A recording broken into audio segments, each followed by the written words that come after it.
నమస్తే, welcome to Telugu రాజ్యం. నేను విద్య. టాలీవుడ్ అగ్ర హీరోలు ఏడాదికి ఒక్క సినిమా కూడా రిలీజ్ చేయలేని పరిస్థితి. ఒక్క ప్రభాస్ మినహాయిస్తే ఏ ఇతర హీరో కూడా తన సినిమా రిలీజ్ అవుతుందని హామీ ఇచ్చే పరిస్థితి లేదు.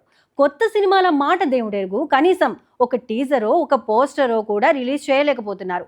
ఇటీవల ముగిసిన మహేష్ బాబు పుట్టినరోజుకు కొత్త సినిమా కబుర్లు లేక పాత సినిమాలతో ఫ్యాన్స్ పండగ చేసుకున్నారు. ఇది ఒక మహేష్ ఫ్యాన్స్కే పరిమితం కాదు, టాలీవుడ్లో ప్రతి అగ్ర హీరోల అభిమానుల పరిస్థితి ఇదే.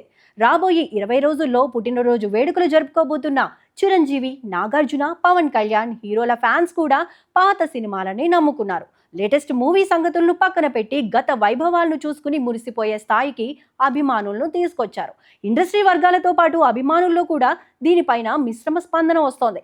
ఇలాంటి అనుభూతులు అభిమానుల్లో ఉత్సాహాన్ని నింపుతున్నాయి, కానీ కావలసిన కిక్ని అయితే పంచలేకపోతున్నాయి. ఇందులో మరో విడ్డూరం కలిగించే విషయం ఏమిటంటే, రీ రిలీజ్ రికార్డులు అంటూ సోషల్ మీడియా వేదికగా ఫ్యాన్స్ వార్ జరుపుకోవడం. ఈ ఒరవడికి బ్రేకులు వేసేది మాత్రం హీరోల పైన మాత్రమే ఉంది.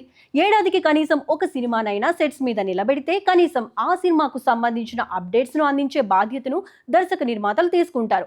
అలా జరిగితే పాత సినిమాలను రిలీజ్ చేసి వాటి రికార్డుల గురించి మాట్లాడుకోవడం తగ్గుతుంది. తమ హీరోను ఎప్పటికప్పుడు కొత్తగా చూసుకోవాలనేది ఏ హీరో అభిమానులకైనా ఉండే ఆకాంక్ష. దానిని పక్కకు పెట్టి పాత చింతకాయ పచ్చడితో సరిపెట్టుకోవడం ఏ హీరోకైనా తగదు కదా.